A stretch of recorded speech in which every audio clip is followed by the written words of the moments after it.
So Zero Now is a stakeholder community to drive ideas, innovation, and investment to advance school safety. And we do that by facilitating collaboration with our community to make a collective impact. Collective impact means that we all have a common agenda. We want to make our schools safe. And we do that from different capacities, whether you're a school administrator, a school safety director, a technology vendor. Those are a common goal that we all have. And really the way people describe Zero Now is it's a school safety think tank. We have an amazing community of some of the top thought leaders in the space with different perspectives. I mean, last night we had an amazing discussion over dinner with different perspectives of school safety, but that's where we have an opportunity to hear each other out, learn what is working in your districts to come together. And there's also the community aspect, and you're all invited to participate in this community. It's about collaboration, conversations. We have, that's probably the greatest things, these conversations that we have together to make that collective impact. Now, what we've heard over the last several years is that school safety has become a priority. It always is a priority, but it's become a real priority now.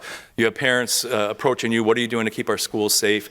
And unfortunately, as an administrator, you're basically given this puzzle box full of all these pieces. This technology, this training program, this priority.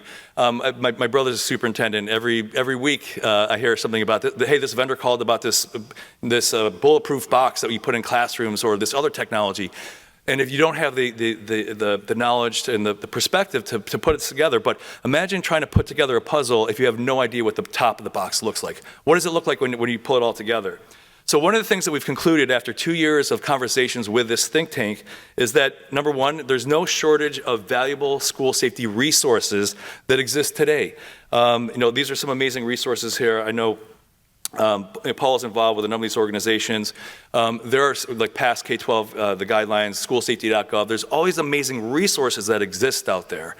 And so that's a number one. That's a number one fact. Secondly, there's no shortage of valuable school safety tools that exist today. Technology, gun detection technology, access control systems.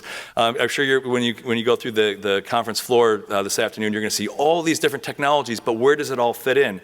But the part that we determined is missing is the ownership and expertise to implement and operate school safety programs. So one of the key things with Zero Now that we've concluded is that we need to find a model to operationalize school safety, and it involves folks like yourself, superintendents. So the first level is having a path to safer schools, giving a big picture of what school safety looks like. A big picture. This is an executive level.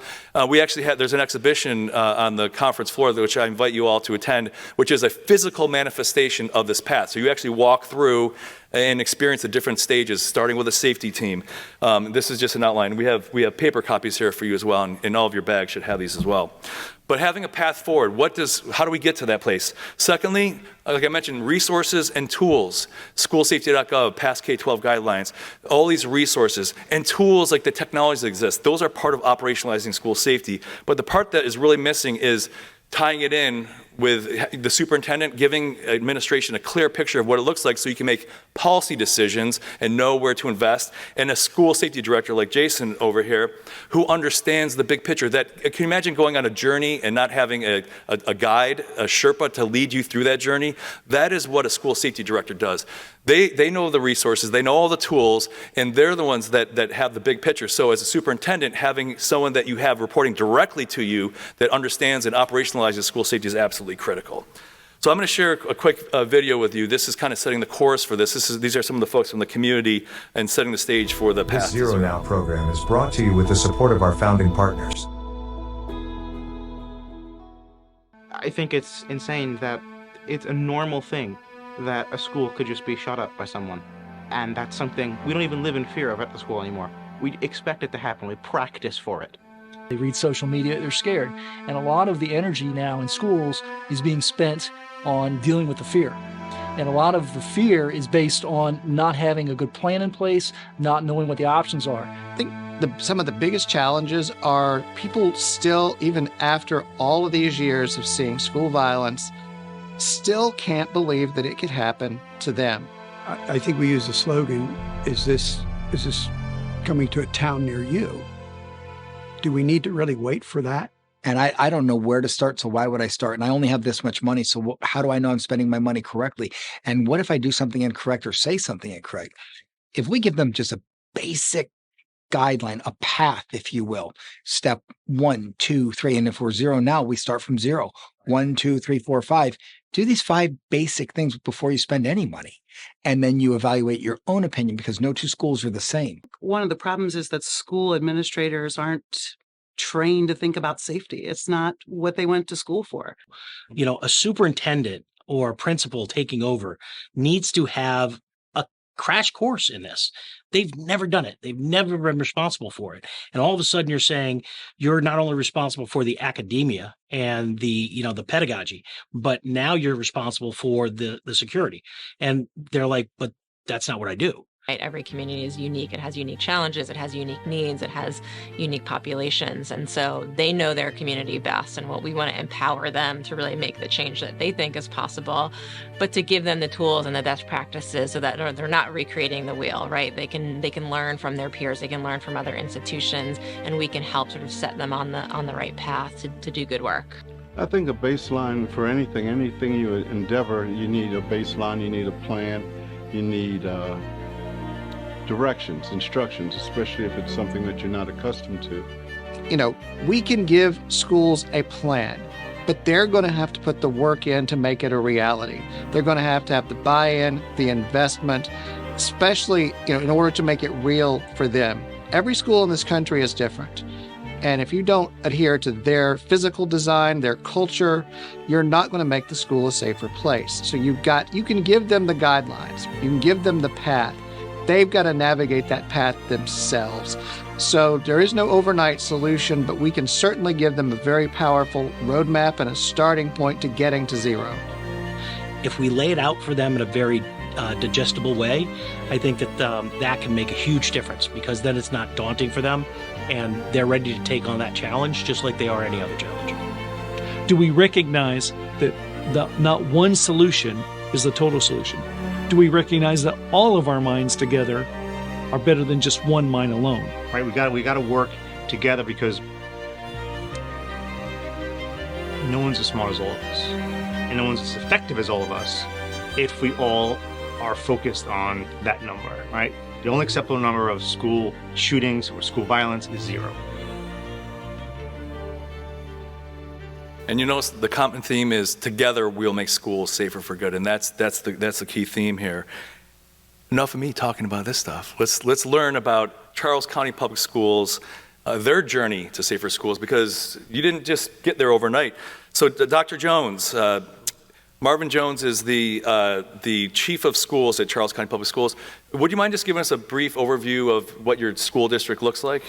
Sure, yes, and I think you may have seen just a glimpse of a map up there a moment ago. Our district, just physically where it's located, is right, we're right on the water, really. So to the left side of the red image you see there is water around us, and so one of the things we joke about when we're recruiting teachers is that every resident in Charles County has 2 cars and a boat, because we're surrounded on 3 sides by water. We say that, not really the truth, but we will say almost anything to recruit good teachers. but Charles County is a great place in our state. It is probably considered a medium-sized district in relation to students. There are districts that are much larger. You may have heard of Montgomery County and Prince George's County and Arundel County are some really large counties in the district. And then 140, 150 or so thousand students. And then there are some that are really small in comparison to us, 6,000 to 10 to 15,000 students. And then we're right in the middle. We sit at 27.5, right around there. We average about that number and have over the last, at least 10 years or so. Somewhere every now and then we'll crack 28,000. But that's about the number of students we have. There are about 40 different buildings and centers in our district. Schools, you can see them there. We do have 22 elementary schools and 8 middle schools, and then 7 high schools, and then we have some academic centers and all. Our special education centers, we don't really have centers there within the buildings. the individual school buildings. We have about a 400 and, what is that? Yes, about 4,000, what is that, 400? I'm sorry, about 4,000, yes, staff members in our district. We do have about $440 million budget or so. It's a little more than what we have there. And I can't really see what else is on the screen there, but just, you know, we are probably considered a suburban type of district, so there are areas of our district that are more dense and populated, and then there's some areas in our district that are really rural, so they're not, you know, many children there. And as far as the economy, there's a good amount of poverty, there's a good amount of wealth in our district. So we have a little bit of everything here. And with that, we have every safety concern and challenge that the bigger and smaller districts have. So none of what we will probably talk about will be new to anyone, but we certainly have you know, seen some things evolve over time and have had to, you know, keep up and move forward with, you know, how we're going to, you know, keep things going in a better direction, how we're going to prevent some things from getting worse. I don't want to say too much because I know you might have some other but you said the key word, prevent, right? It's about prevention. Absolutely. Appreciate that, Dr. Jones. Absolutely. And Jason Stoddard, do you mind just sharing your background with our participants as a school safety director, the Sherpa of Charles County Public Schools? So I hope everybody can hear me. My name is Jason Stoddard. I am the Director of School Safety and Security for the Charles County Public Schools. I've been with the school system since about 2018. I was hired in the wake of the Parkland tragedy. The state of Maryland, in their infinite wisdom, which was probably one of the best laws they've done, they passed a bill that required every school system in the state to have a safety and security director. I came to the school system after spending a little over 20 years with the Charles County Sheriff's Office, where I retired as a lieutenant. I was actually an SRO, and due to some very unfortunate circumstances throughout my entire life, my professional life, I responded to a number of different active shooter events in educational environments across the country, as well as acting as an incident commander at one. And also has been a responder to a number of different tragedies inside of K-12 that far exceed just active shooter. So brought a little bit of a different resume to the schools, a little bit of a different viewpoint. Let's put it that way. Jason, while we're on that note, I mean, is there a particular set of criteria for a school safety director? They need to have a law enforcement background? Are they prior SROs? How would you describe that? So one of the things that we've talked about through Zero Now is the idea of where do we have school systems start? Because there's a finite amount of money, there's even less amount of time. And our suggestion to every school system is that we believe every school system needs to have a director of safety and security. It can't, or shouldn't just be a committee. It shouldn't be a collateral duty for the fourth grade English teacher. They have other things that they need to do, and quite frankly, they're just not experts in what we do. We believe that hiring a school safety director that has the relevant experience. It doesn't have to be law enforcement, and let's face it, not every cop can be a SRO, not every cop can work in a school. It doesn't have to be a fireman or an EMT or somebody with emergency management experience or anything else. It needs to be relevant experience, though. I would, most educators that get put into these jobs don't have that background. So when they don't have that background, they're kind of learning on the fly, and they have to learn. And this takes, just like your profession in education, it takes years to understand all of the different variables. So when we talk about prioritization and where do we start, instead of buying the whatever's brand new that just hit the market that's downstairs in the walkthrough area, that we look to get funding or an FTE to hire a school safety and security director. And I think that's the most important part, is in hiring that person with the relative experience. The next thing that you have to think about is where you place them in your organizational chart. If you think about how your organizational charts are set up, you have a director of education or instruction, you have a director of facilities, you have an assistant superintendent for just about everything. Do you have a director of safety and security, and where do they sit in your hierarchical chain? Ideally, you would want your safety and security director to sit no less than one row down from your superintendent. In far too many school systems, their director of safety and security is also in charge of the facilities or transportation or something along those lines, and they sit 5, 6, 7 levels down underneath the chief of staff somewhere or something along those lines. School safety and security directors need an open door policy and as my boss sits directly to my left, an emotional maturity the bosses need to have an emotional maturity level that is very high to understand that I need to be able to walk into our superintendent's office and say, this is what's going on. This is what we need to do to prevent the next tragedy. And that takes a lot, and it takes a lot of leadership ability to be able to sit in that position. Dr. Jones, would you mind sharing your journey? How did you get to this point with having a dedicated safety director? So please share that with us. Yeah, absolutely. So they say what necessity is the mother of invention, and so there's a story that I'll tell you that sort of couples with the time frame of the law that was being passed in our district in the school year 16-17. There were some things going on that were truly inappropriate regarding a staff member and some children, and we did not become aware of it until late in the spring 17. And so when it all unfolded, and you certainly can go and Google it, but it turned out to be pretty tragic. We had a paraprofessional or an instructional assistant who turns out was molesting some of our children and in one of our buildings. And this was certainly not anything that was known to us at the time, but when it all unfolded, it was truly a tragedy for our district. But one of the things that came out of that incident, that whole ordeal, there were lots of things that came out of it, but one of the things came out of that was the need for us to really be able to go to a point person or a point team for all of the different facets of safety gaps that we had that needed to be filled. And so prior to Jason being brought on in that role, because he wasn't here then, prior to that, our district had taken care of safety through a number of offices. So our student services had a piece that, they produced the crisis manual, what have you. My office, we worked closely with the principals on creating their crisis plans that had a lot to do with the physical facilities and probably more that than really recognizing, when there are grooming type of behaviors or what have you among adults. There were the instruction side had some things they were concerned about. We were in silos with regard to how we were activating or applying safety measures in our building.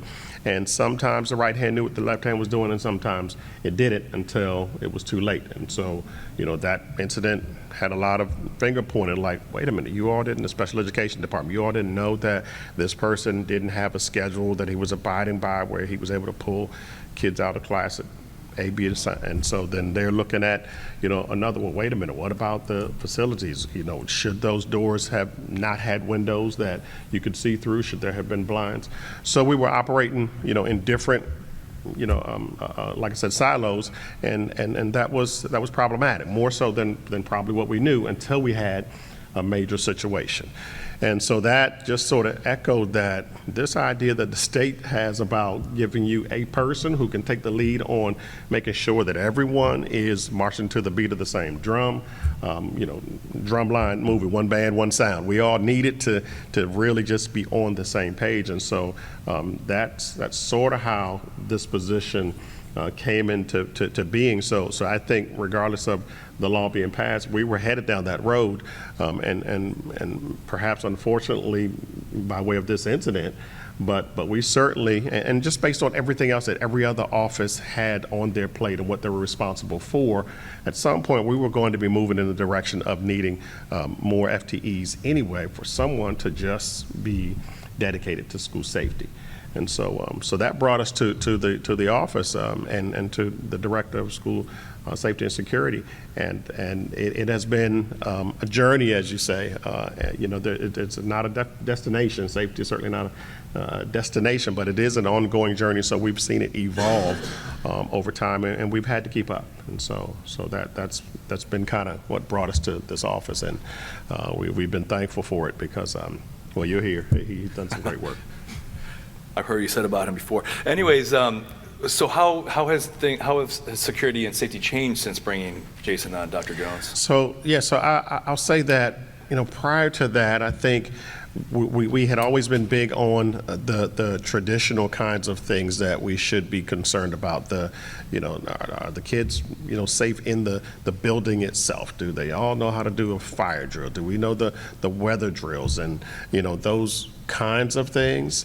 But what we've seen, over time is that it's not just that anymore. It's not just the kids getting into a fight and you being able to put in preventative measures and, that sort of safety. But the reality is that we needed to also be super mindful of this growing problem, and the statistics will tell you that it's if you looked at them nationwide, they would tell you that the shootings in schools perhaps are not as bad as what they may sound, but they all are bad. There's one, it's horrible, right? But we do our absolute best to be sure that we are preventing those kinds of things from occurring, and so we've moved in that direction of making sure that this office puts preventative measures into place from opportunities for kids to bring them to school. You'll hear about our backpack policy, and so we don't allow students to walk around the schools with their backpacks. They may bring their items to school in their backpack. They put it in their lockers, but they are not permitted to walk the building with them because, if they did, we don't have metal detectors or anything like that, so we couldn't detect it if they walked into the building with it. But at the very least, if there were something that they were not supposed to have on them, at least it's not on their person at any point in time during the day. Now, typically what happens when somebody has brought something, somebody leaks it, word gets out, and we are on top of that. When we jump to get on top of it, we have a see something, say something system where people can anonymously report things to us to give us tips on, how we might address possible weapons in the building and that sort of thing. But there are a number of things that we really try to have in place in our buildings to detect and deter, and I think the 5 Ds that Mr. Stoddard will talk about, but to be sure that we are preventing those kinds of tragedies from occurring. We have had weapons, but thankfully we have addressed those things. I mean, just like any other district, there have been weapons. Ghost weapons is the big thing now, the ones that they are able to buy parts to and put together and that sort of thing, or use the printers, the 3D printers and put things together. Those things do happen, but we are working feverishly to ensure that we don't have any true tragedies that come from it, and at the same time prevent them from coming to the building. So I want to expand on one of the points that Dr. Jones mentioned about shootings and gun violence and things like that. Far too often in this world, that's what everybody thinks school safety is. And basically at the beginning and the end of school safety is gun violence prevention. And it is not. That is not true. And the best of us that are out there understand that school safety and security requires an all-hazard approach. Everything from how we communicate with our communities to how we do our drills to the technologies that we put into place to combat everything from the rabid dog on the elementary school playground to a fire to a chemical spill to potentially some type of gun violence in our schools. Speaking directly to the gun violence point, there's a lot of stats that are thrown around out there. And just this year, there was some statistics that were released that said that there was 346 school shootings in the United States. That number tells us absolutely nothing. What it tells us is that there was when we need to first start with what is the definition of school shooting. And that definition has been changed by many people for a number of different reasons, and many of them pretty nefarious. The simple truth is that 80% of those shootings occur outside of school and have nothing to do with the school day or affect school operations.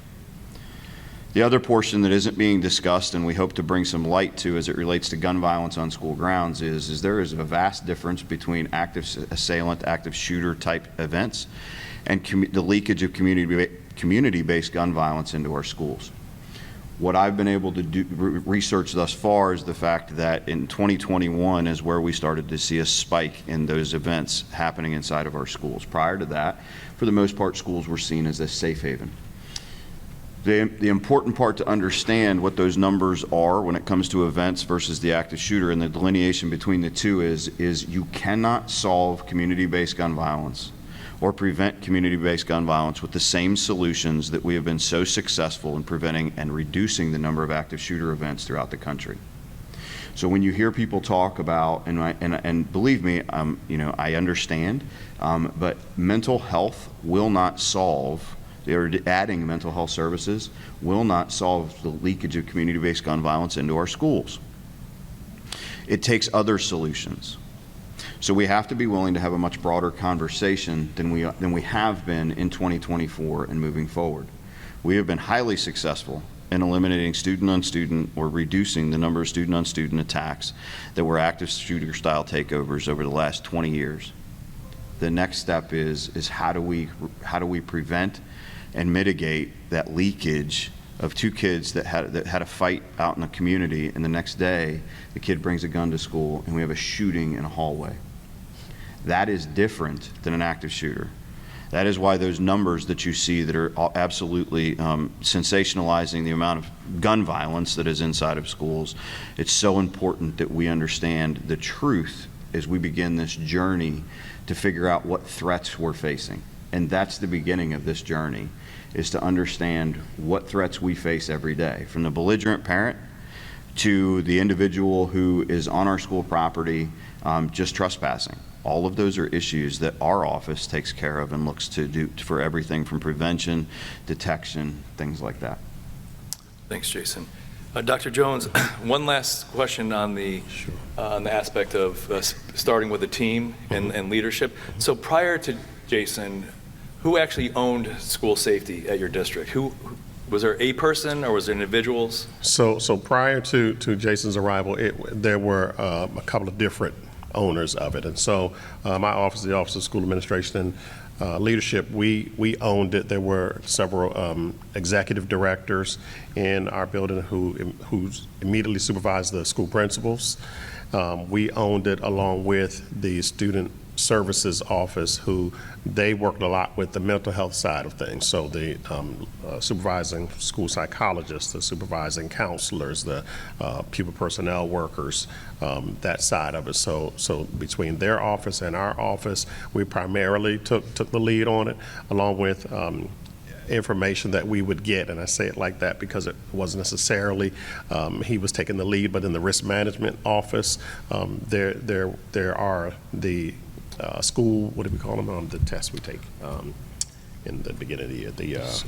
The online safe safe schools assessments. I'm sorry, safe schools trainings that every employee has to take that to go online and take a certain number of safe schools trainings in the beginning. And so our risk management office took the lead on that part of it, but that is really just ensuring that the information is there for everyone to go through. And so it really sort of fell on our office, working closely with the principals. And so that office, by the way, is very small. So there were 2 executive directors.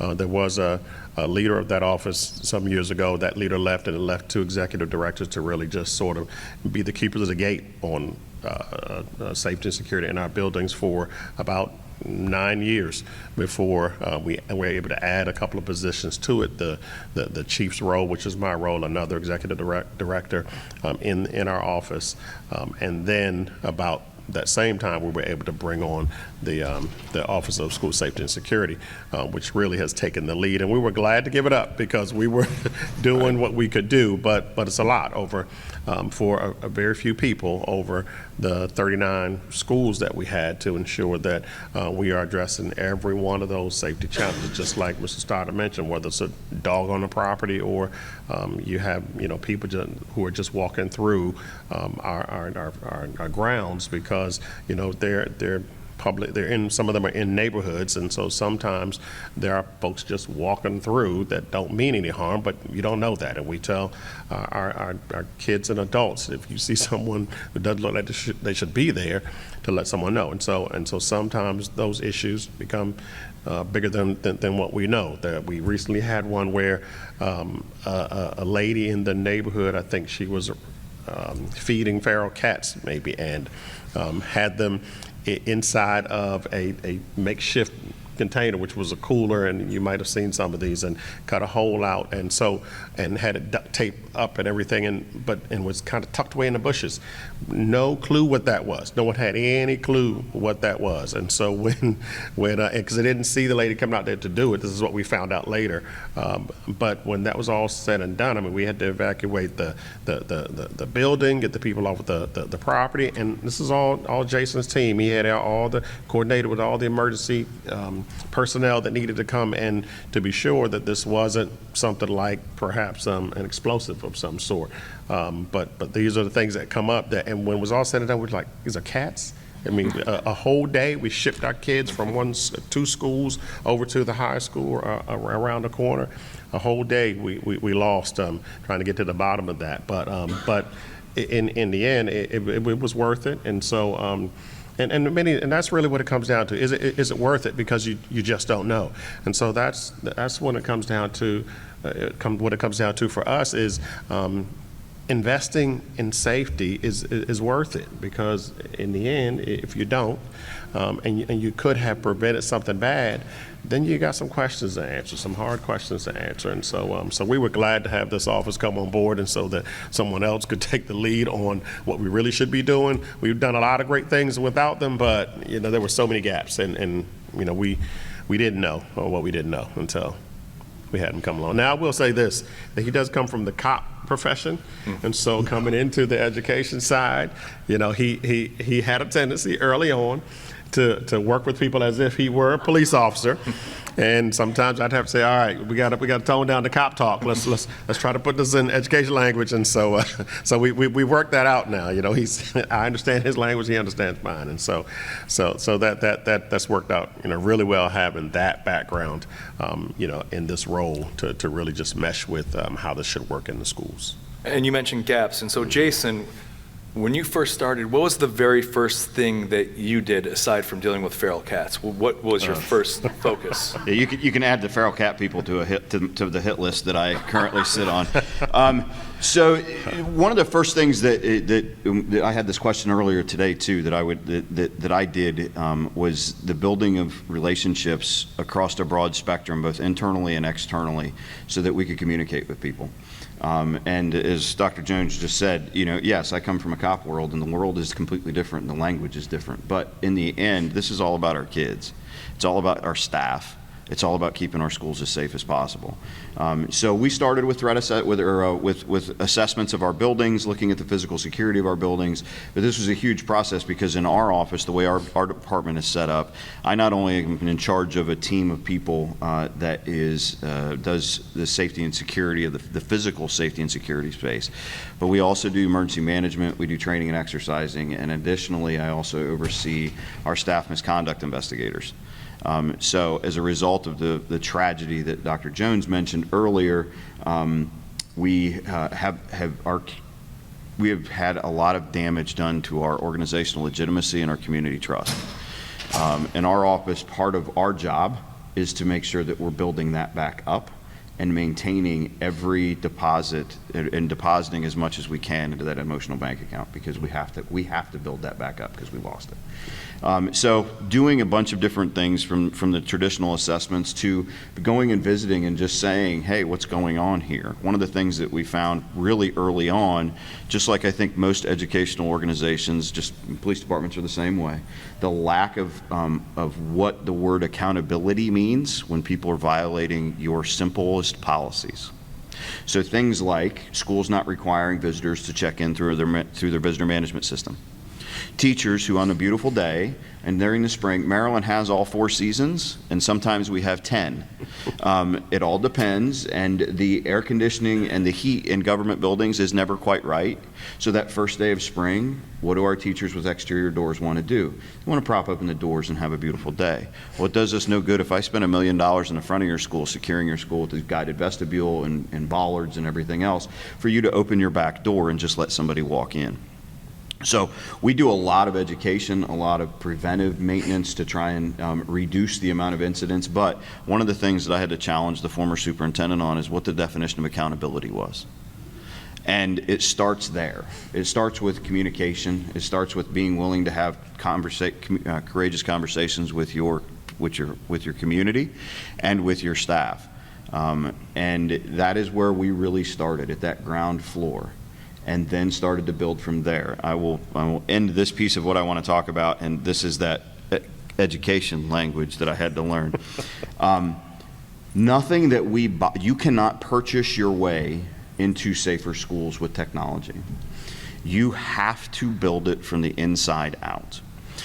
Everything that you purchase or that you put into your school, your layered approach to school safety and security, must be a complement to the foundational principles of what keeps our schools safe.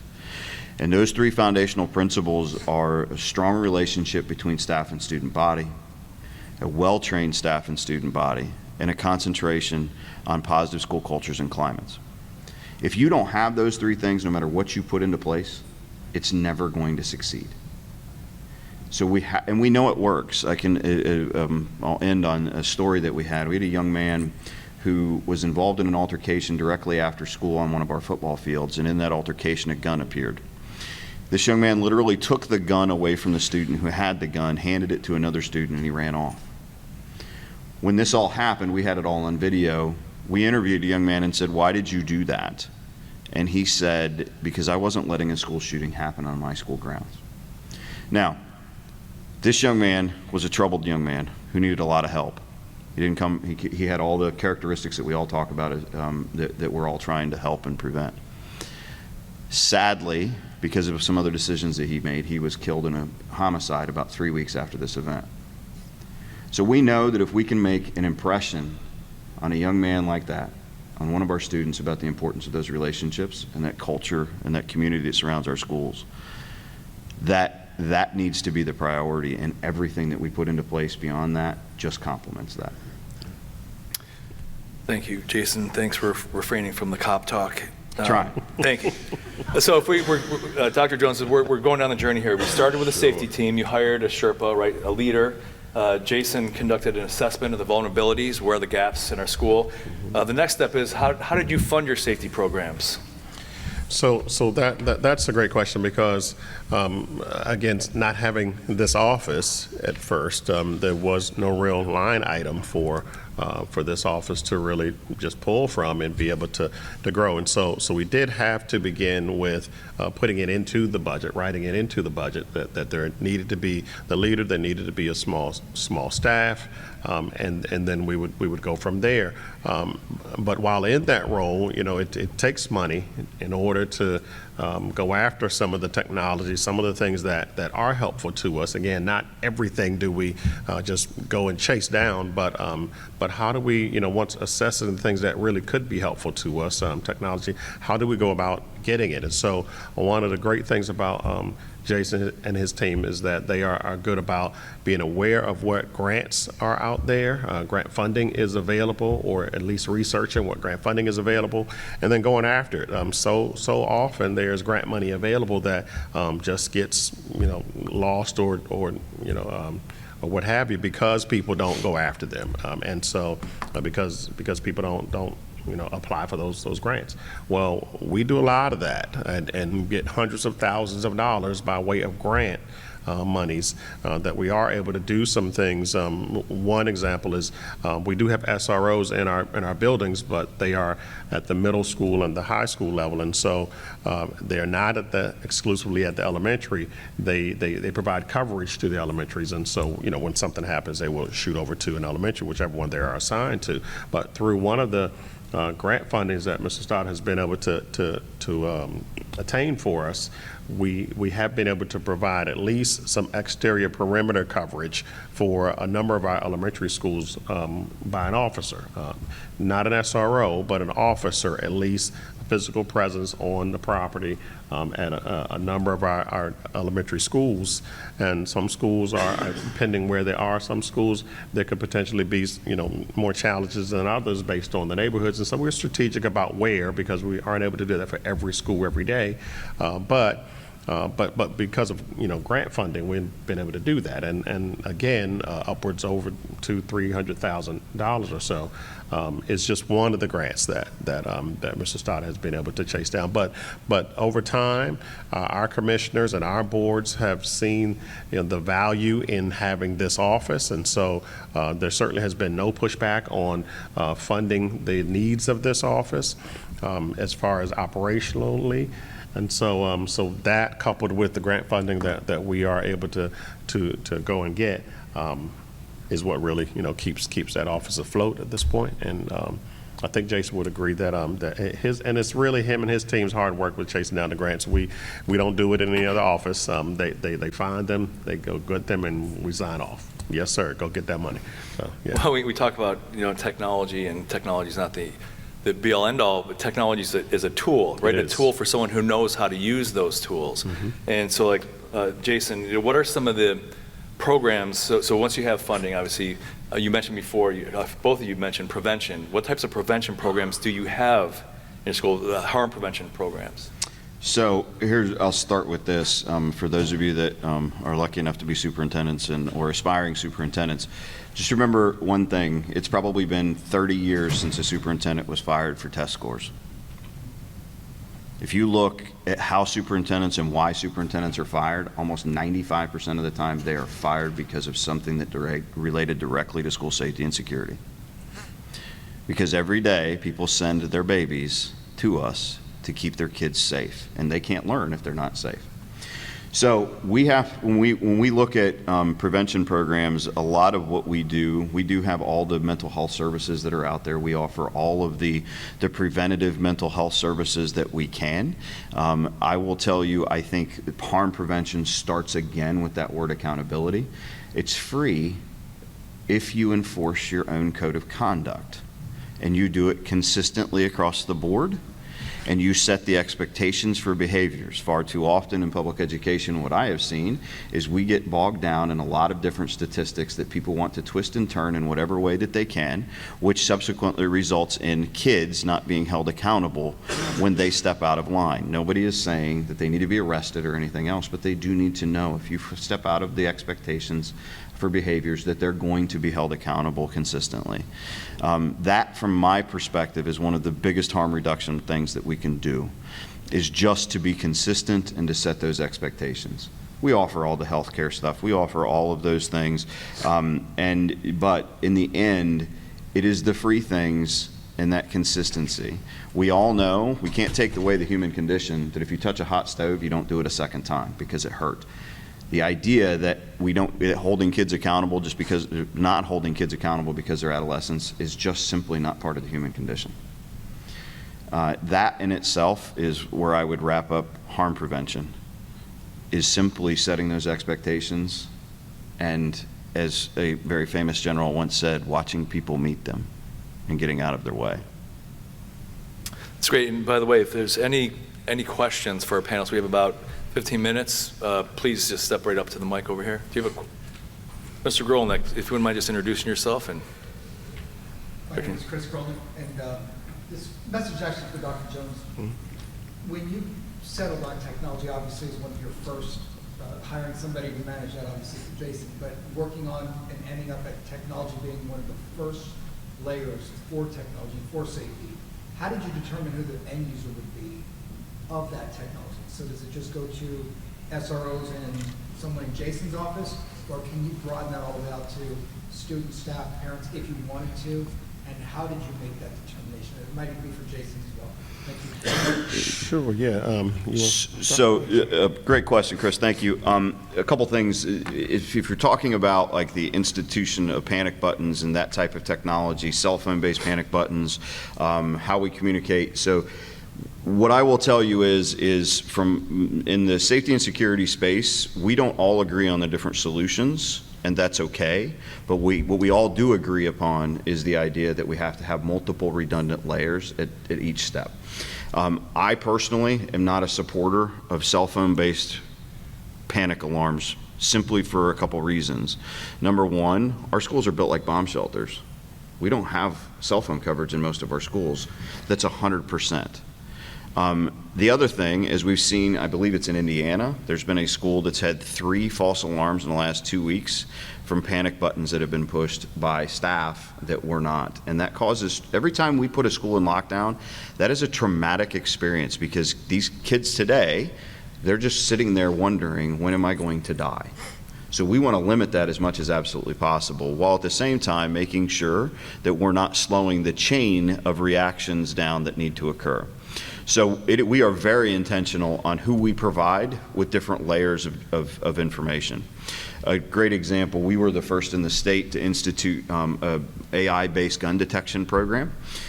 There are 3 of us in our school system that get those alerts via an application on our phone. There are only 3 of us, myself, my partner, a guy who works on our team, and another individual that actually oversees our cameras. We all 3 have the exact same understanding. Nobody's in charge. I don't get to say that we understand and know what the expectation is of when we want to alert the police. But I'm not going to give that to our schools because our schools don't need that. One of the things that we did do, we have worked with our local police department to institute a text messaging program to where anytime a call for service is generated that has the school's address on it, our principals get a text message. So police, fire, EMS, they get that notification. That is, we do allow that. We allow our principals to determine what they're going to send out to their communities as it relates to community-based notifications and letters for the normal everyday events that occur in a school that may or may not need to go out. That is their prerogative to do. However, when we have a critical event going on, for example, the feral cat incident, which started off, just to give you a little history, that came about because of the police officer, one of our SROs, was from Washington, D.C. and had never seen a feral cat box. So if you see a cooler with black duct tape wrapped around it and you don't know what it is at a school, that does look pretty ominous. So we ran it as a suspicious package. It was a great exercise.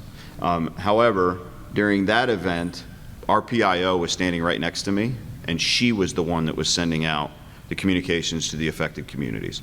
So we had sent out 8 communications to the affected communities in less than 2 hours that all came from her, because what are your principals doing? They're too busy responding to the event.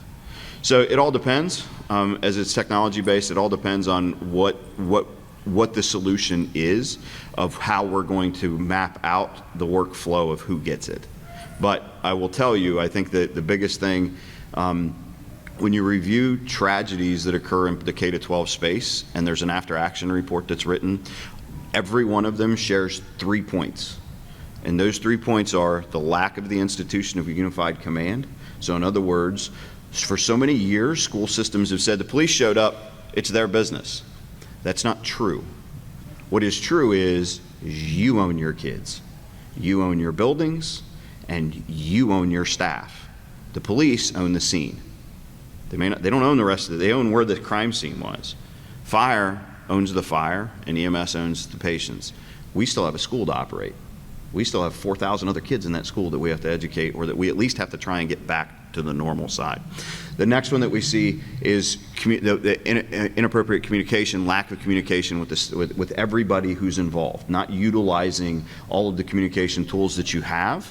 And the last one is family reunification. So as you talked earlier about assessments and what we're looking at, when you see those things, those 3 things happen over and over and over again at every school-based tragedy, where do I think one place that we need to begin is the institution of all those things that we want to master. So when our day comes, when our Super Bowl happens, we're ready for it. And it's coming. It will come to all of us. It just comes at different times and usually comes with different severities. Thanks, Jason. And just so you feel comfortable, just like a school board meeting, feel free to step up to the mic if you have a question. You get 3 minutes. 3 minutes. Yes, sir. We have. Just like a school board meeting.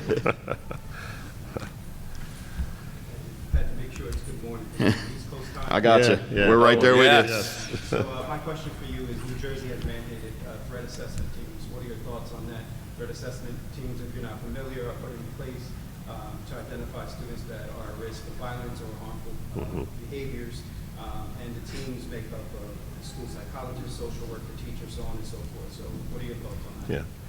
Yeah, so I can tell you that we do require all of our schools to have threat assessment teams, and they do exactly what you said. They consist of those individuals, your school psychologist, your counselor, the teachers, if applicable, administrators, and so they do work to determine the threat level of a particular, whether it's a message that was sent, whether it's a student who brought a knife to school, whether it's a picture that was drawn that was threatening nature, and it doesn't matter what time of day, even if it's just before dismissal, we will hold the students back and we will do the threat assessment to determine, or risk assessment. The counselors do the threat assessments. Our psychologists are the ones that really take the lead on that, and of course the idea is determine just what level of risk are we talking about, and then determine next steps beyond there. Next steps may include bringing in the next layer of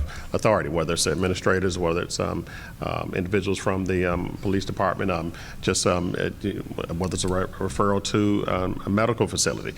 Sometimes those things will come out of their risk assessment, but risk or threat assessment. But yes, we require all of our schools to have that team determined who it is and to be ready to assemble at any given moment to determine the threat level of a particular situation. So, and from my perspective, what I'll tell you is there threat assessment teams and threat assessment processes are essential for every school to have, especially when it comes to the detection of those people that could potentially be threats internally. I think the next thing that's facing schools, because we have been so successful due to threat assessment teams and processes that we put in place, as the Secret Service said, 92% of all people will leak that they're going to do something. The next thing that I think the next on the horizon that we're going to have to figure out a way to combat is the external threats to the schools. That is where we have seen the larger casualty counts in active shooter events, is from somebody outside of the school who comes to the school and attacks. And one of the things that the research that I've been doing shows is two things can be true at once. When it comes to community-based gun violence, it is almost non-existent in the elementary school level. It does happen, but you don't see it very often.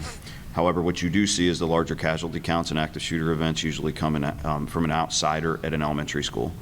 The community-based gun violence events traditionally happen at the secondary levels. So when we look at how our layered strategies are going to have to go moving forward, we may have to add some things to the elementary schools that we don't have at the secondary level, and we may have some things at the secondary level that are not as prioritied for the elementary school level. And we have to be willing to understand that and be able to explain it to our communities. And a lot of that is done based upon that data that's out there. So yes, we need to continue to build upon those threat assessment teams and making sure that they are good at what they do, because we have to get it right 100% of the time. Yeah, and just one last quick note on that is when I said these teams need to be prepared to assemble at any point, it could be in the evening hours, particularly when you're thinking about a student who has made a threat to harm themselves of some sort, right? And so there's certain individuals that do need to be contacted ASAP, and perhaps it's a conference call, perhaps it's just a couple of individuals at that point, but and then to get the parent involved in that process. And so once safety is determined, typically that team will assemble in the morning to determine, okay, what exactly did we have here, and what supports do we need to be sure I put into place. And so those teams, yeah, they are absolutely essential. We agree that in New Jersey, if you have them or requiring them, that's a good thing. We support it. Thank you. Yes. Jason, I want to circle back to something you mentioned before about technology and everything. How do you now? I'm sure everyone here probably gets phone calls and emails 100 times a day from different vendors. This technology or this solution will be your solution for safe schools. How do you navigate that? How do you prioritize what needs to be in place first from a tool perspective? So one of the things that I did to try and keep my brain in order when it came to this is to divide up school safety and security into 5 categories that in the security space are pretty well known. Deterrence, detection, delay, deny, and defend. And what I try to do is I try to list out all the different things that we have in each one of those categories and see where we may be needing of additional resources in those categories. Great example is our implementation of the AI-driven gun detection program. What we saw was that solution is for one thing. It is not the end of school safety and security, just like weapons detection at the entry control points is not. However, what it is when you look at the tragedy, and unfortunately for us, unfortunately for the world, we were in the midst of our installation of our program when the Nashville attack occurred. Had that attack occurred at the Charles County Public Schools, we've built upon layers of systems, and technology is one of them, to be able to detect an individual who pulls up in front of a primary school, has to retrieve a weapon out of a vehicle or off their body and approaches that school. We will get an automatic detection of that. And we are buying ourselves seconds, not minutes. We are buying seconds, and seconds count when somebody's shooting. So we put that into our system as far as what for that specific person, for that specific attack. It works. Those systems do work. However, if we wanted to look at adding weapons detection at our secondary level, that is a whole different set of things that we're going to look at. So understanding exactly what you have currently to deter issues, to detect them, to delay them, to deny them, and then eventually to recover or defend from them is highly important. And you're going to see all kinds of solutions downstairs for different problems. What I find is most of us have so many solutions around our school systems that we've spent lots of money on that do a multitude of things that we have no idea what our own solutions do. And one of the first ways to determine what actually you need to add is to figure out what you have. And far too often, with the lack of a director of safety and security and everything being siloed, I might not know what our mental health professionals are using, but at the same time, they're using some type of a software system that actually has a safety and security piece to it, but I don't know, so I go and buy something else, and they don't talk to each other. So that becomes highly important. So starting with what do you have, and then what do you need?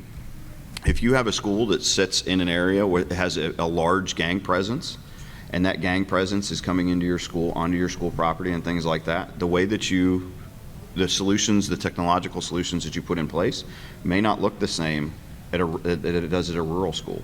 And that is quite honestly a tough conversation to have with parents, especially if you're in a jurisdiction like ours that goes from a straight up urban school district to an area that literally takes 20 minutes with your bells and whistles on to get to because it's so far down in the woods. And defending those two schools looks completely different. No, thanks, Jason. And clearly, we've followed Charles County's their journey to safer schools. They started out with a disparate safety team with different roles and responsibilities, but no safety background. Correct? Correct. Academic background. You hired Jason, right, to take the lead. You assessed your vulnerabilities. You found funding through grants to fund your programs. You instituted prevention programs. But the journey's still continuing, right? And Dr. Jones, would you mind just leaving us with a few final thoughts that you've experienced on this journey that you would share with our participants?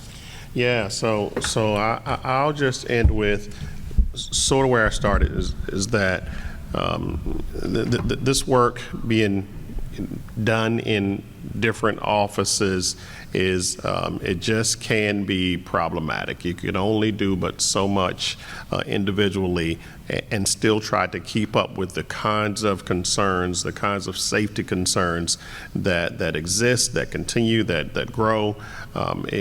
Doing that work in silos is just not the best way to go if you have a choice. And so I highly support and encourage anyone who doesn't have such an office, such a leader, to invest in that. It will be well worth the investment. Someone who specialty is, or their specialty in that role will be to keep up with what what's coming down the pipe, what kinds of things we should be really looking into with regard to keeping our children safe in so many different facets. Because again, safety or keeping our children safe has evolved so much more than from the days of just protecting them from a fire, or from some suspicious person that they might see at the bus stop or what have you. It's just evolved in so many different ways and so many different areas that if you don't have someone, a particular person in office taking the lead on ensuring that we are covering all bases, there are going to be those gaps, and eventually something's going to fall through that's going to cause some major detriment to probably some children and families in your community. So absolutely, again, we're never going to be perfect. This is a never-ending journey, if you will. There's no actual stop destination like, boom, we've hit the mark, and yes, schools are going to be safe from here on out. Well, that's not really the case, and so we have to be able to evolve as technology evolves, as